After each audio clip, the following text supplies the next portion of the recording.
Assalamualaikum warahmatullahi wabarakatuh. Puji syukur kehadirat Allah Subhanahu wa Ta'ala, berkat limpahan rahmat, taufik, hidayah, serta inayahnya, kita dapat berjumpa dalam video ini. Sholawat teriring salam tak lupa kita panjatkan kehadiran Nabi Muhammad Sallallahu Alaihi Wasallam yang kita nanti-nantikan syafaatnya di yaumul kiamah. Amin. Baiklah, sebelumnya izinkan saya memperkenalkan diri. Saya Fani Wahyudiningrum, NPM 1938018, S1 Farmasi 2019.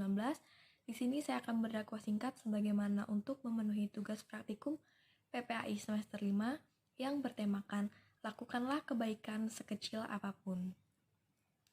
Teman-teman sekalian, seperti kita ketahui, Allah Subhanahu wa Ta'ala berfirman pada Quran surat Al-Isra surat ke-17 ayat 7, yang dimana artinya, jika kamu berbuat jahat, maka kerugian kejahatan itu untuk dirimu sendiri.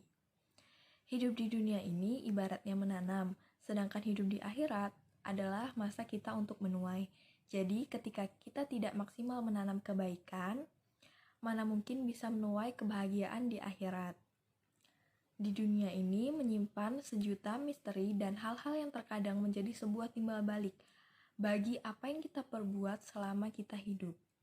Ketika kita menanam benih kebaikan dimanapun, maka kebaikan-kebaikan itu akan tumbuh walaupun kita tidak menyadarinya. Memang ada benarnya pepatah mengatakan, apa yang kita tanam, itulah yang akan kita tuai. Cepat atau lambat, manusia pasti akan mendapatkan balasan atas apa yang telah dia perbuat. Dari menanam benih kebaikan akan menghasilkan buah yang baik. Orang yang telah berbuat kebaikan dalam kehidupannya, walau itu hanya sebesar biji zarah, pasti akan mendapatkan balasan yang baik, walaupun memang tidak secara langsung, namun balasan ini pasti akan datang. Apapun yang kita kerjakan akan selalu dimudahkan dan hasilnya sesuai dengan yang kita inginkan. Begitu pula dengan menanam kejahatan, akan menghasilkan buah yang jahat. Orang yang telah berbuat banyak kejahatan dalam hidupnya pasti akan mendapatkan balasan yang jahat pula. Walaupun memang tidak secara langsung, tetapi balasannya itu juga pasti akan terjadi. Apapun yang dikerjakan akan selalu dipersulit, bahkan seringkali hasilnya tidak sesuai dengan yang diinginkan. Berbuat kebaikan tidak akan merugikan kita. Berbuat banyak kebaikan akan membuat hati dan jiwa menjadi tenang, karena tidak memiliki musuh, dan sebaliknya, berbuat kejahatan hanya akan menimbulkan banyak hal yang buruk dan berakibat buruk. Alangkah baiknya kita agar selalu menebar kebaikan di mana saja agar hal-hal yang baik senantiasa menghampiri kita, maka jadilah manusia yang bermanfaat dan selalu dikenang karena selalu melakukan hal baik selama masa hidupnya. Kebaikan memiliki jalan yang banyak sekali dan ini adalah kemurahan dari Allah Subhanahu wa Ta'ala untuk para hambanya agar mereka mendapatkan keutamaan yang bermacam-macam dan pahala yang melimpah.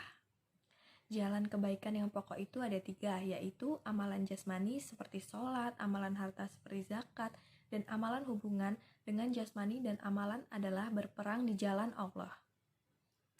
Kita jangan mengabaikan kebaikan sekecil apapun dan juga jangan menganggap remeh keburukan sekecil apapun. Kita harus selalu waspada terhadap semua hal yang bisa menjadi amal atau bisa menjadi dosa. Kecil bagi kita belum tentu kecil dalam pandangan Allah. Allah Subhanahu wa Ta'ala berfirman, barang siapa mengerjakan kebaikan seberat zarah pun niscaya pun akan melihat balasannya, dan barang siapa yang mengerjakan kejahatan sebesar zarah pun niscaya dia akan melihat balasannya juga. Quran surat Al-Zalzalah ayat 7-8.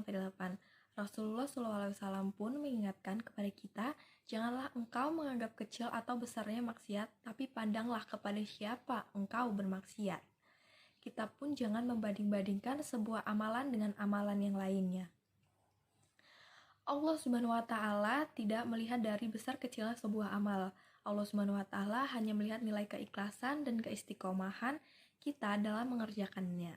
Boleh jadi amalan yang kita lakukan terlihat sepele dalam pandangan manusia, tapi begitu besar dalam pandangan Allah Subhanahu wa Ta'ala. Begitupun sebaliknya, kita melakukan sebuah amal yang besar dalam pandangan kita, tetapi terlihat kecil dan tak ternilai pandangan Allah Subhanahu wa Ta'ala. Sebagai contoh, memungut puntung rokok di jalan dan memasukkannya ke tong sampah. Amalan ini terlihat sangat sepele, tetapi akan terlihat luar biasa bila dilakukan dengan ikhlas dan istiqomah. Kita pun bisa menjadi mulia karena melakukan hal-hal kecil seperti mengucapkan terima kasih, mengucapkan salam, meminta maaf, melebarkan senyum dengan ikhlas, mempermudah urusan orang atau menunjukkan raut muka yang cerah. Hidup di dunia ini hanyalah sebentar, maka hendaklah hidup yang sangat singkat ini kita manfaatkan sebaik-baiknya untuk menyiapkan bekal yang sebanyak-banyaknya agar hidup abadi di akhirat nanti. Barang siapa yang bekal akhiratnya banyak, pasti akan hidup bahagia di surga bersama orang-orang yang soleh dan diridhoi oleh Allah. Barang siapa yang bekal akhiratnya sedikit atau kurang, pasti akan sengsara di akhirat. Mereka akan menjadi gelandangan yang mondar-mandir mencari pertolongan. Maka di sisa hidup ini, marilah kita mengerjakan amal-amal soleh apapun agar kita selamat di dunia akhirat. Baiklah, mungkin hanya sedikit yang dapat saya sampaikan dalam video ini. Semoga bermanfaat bagi kita semua. Saya akhiri, wabillahi taufik walhidayah. Wassalamualaikum warahmatullahi wabarakatuh.